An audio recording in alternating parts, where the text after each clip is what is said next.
The supply chain was breaking down before COVID. Now, of course, COVID made it worse, yes. And the war in Ukraine made it worse yet, yes. But this really started with Trump's trade war in 2018. So that, like I said, there's a thread that runs through all these things. So not to throw out my hands, I'm not going to do that. But when you ask me that, I'm thinking, well, you want to talk about China, Ukraine, supply chain, Biden, they're all a big deal. If in terms of tragedy, probably the war in Ukraine is the most important because it's highly, highly significant economically and strategically. But of course, it's a human tragedy going with it. If Chinese real estate implodes, okay, there's some hardship here and there, but it's not like people being killed or maimed or forced into refugee status. And that is part of what's going on in Ukraine. So that's probably the biggest single one, but I wouldn't miss the fact that all these things are going on at once. The number one question, because everyone's concerned about inflation, but there's a big backstory there. But I always say when it comes to your own money, everybody has a PhD in economics. You don't need Larry Summers to tell you what's going on with your budget and your ability to feed your family or keep a roof over your head. So people get inflation. It's one of the reasons it's so politically toxic is because it's unavoidable. You can't fudge it. You can't spin it. It's like, hey, if I used to fill up my Ford F-150 truck for $50 and now it's $125, A, you get it. It's right in your face. And B, that's $75 that you don't have to take your spouse out to dinner, buy a new jacket or whatever.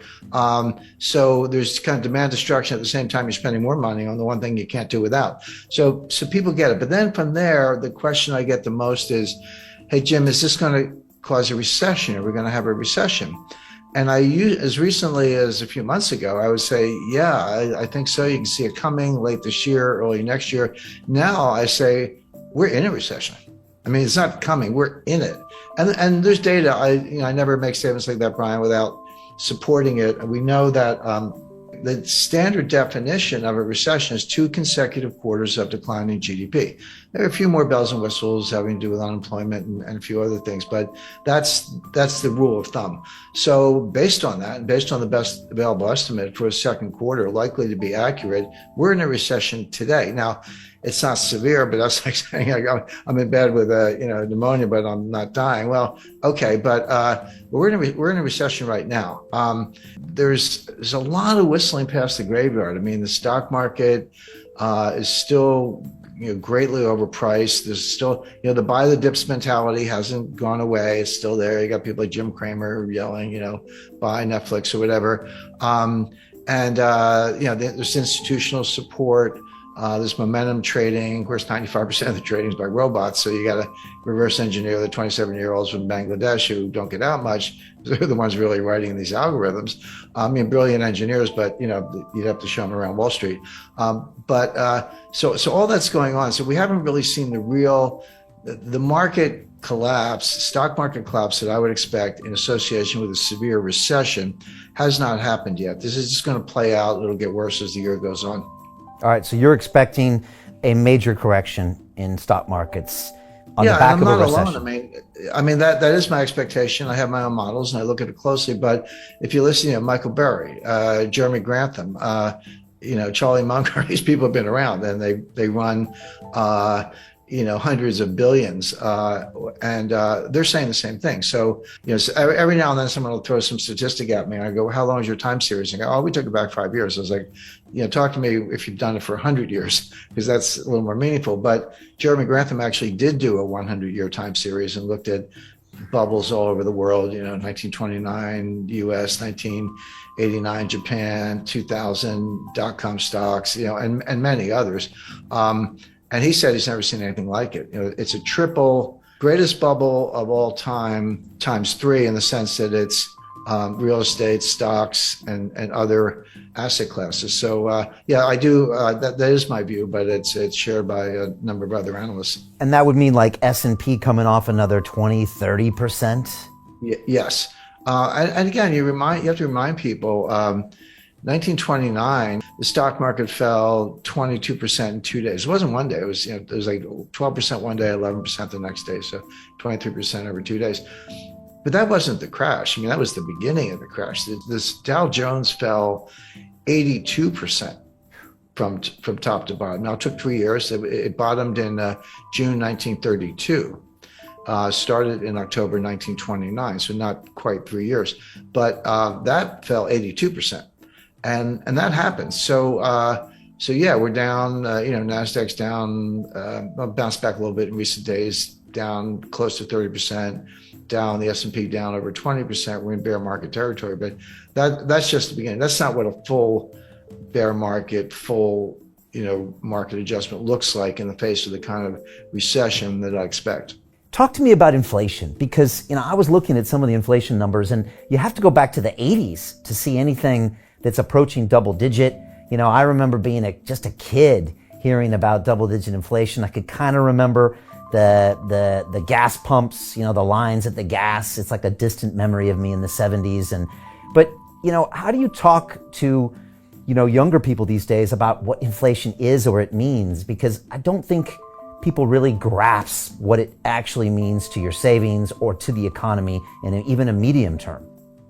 Well, that's exactly right, Brian. And if you, you're a little younger than I am, but I lived through it. I started my career in banking in 1976, and I remember my wife and I used to kid each other. She was in advertising, I was in banking, and the inflation was so bad, you'd get a raise every 4 or 5 months, and you didn't have to ask. They would just give it to you because they knew that you were going to quit if they didn't keep up. So she would get a raise, and she was making more than I was at the time. So we'd go out to dinner, and then I would get a raise, and I was making more than she was. So we would just tease each other about that. But that's how it was. And the psychology was, if you needed a TV set or refrigerator, new car, whatever, you say, I better buy it now because the price is going to be higher. If I wait a month or 2 months, the price is going to run away from me. So it had huge behavioral effects. Of course, gold was, going to the moon. There was a lot going on at the time. But Brian, you're right when you say we're putting up inflation numbers today that are the highest in 40 years. That is correct. But I remind people, the inflation in 1981 was the end of a 10-year period of inflation. That was when Volcker finally got it under control.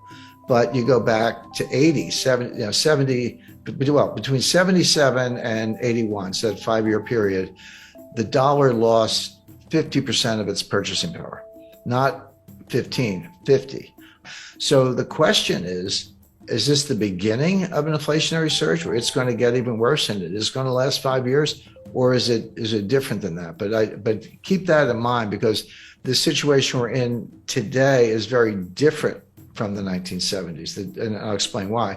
But I'll explain why right now, because in the 70s, it was triggered from the supply side with first the Arab oil embargo in 1973 as a result of the 1973 Arab-Israeli war, and then the price tripled, but it went from $2 to $6. Okay. But percentage terms, that's a huge jump, but it was still $6. And then it got to 12. And then in 1979, you had a second oil embargo because of Iran and the Ayatollah and the revolution and the hostages and all that. And then it went from kind of 12 to 20. So oil went up by a factor of 10 in the course of the late 70s because there's two different embargoes. So that's coming from the supply side. But what happened was, the other source of inflation is on the demand side. So you have what's called cost push inflation.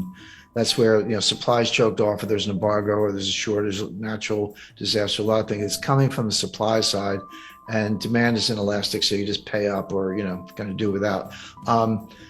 But the demand side is much more psychological. That's called demand pull inflation. That's when consumers behave the way I described, and as I say, I lived through the 70s, where hey, I better buy it today, I better buy it now. You're pulling all this demand forward and bidding up prices because you're worried that it's going to get even worse. So as that applies to today, we are starting with the cost push inflation, mainly the price of energy, but the price of food is a big factor, and of course they're related. It's like here's the energy, here's the food. Where do you think the food comes from?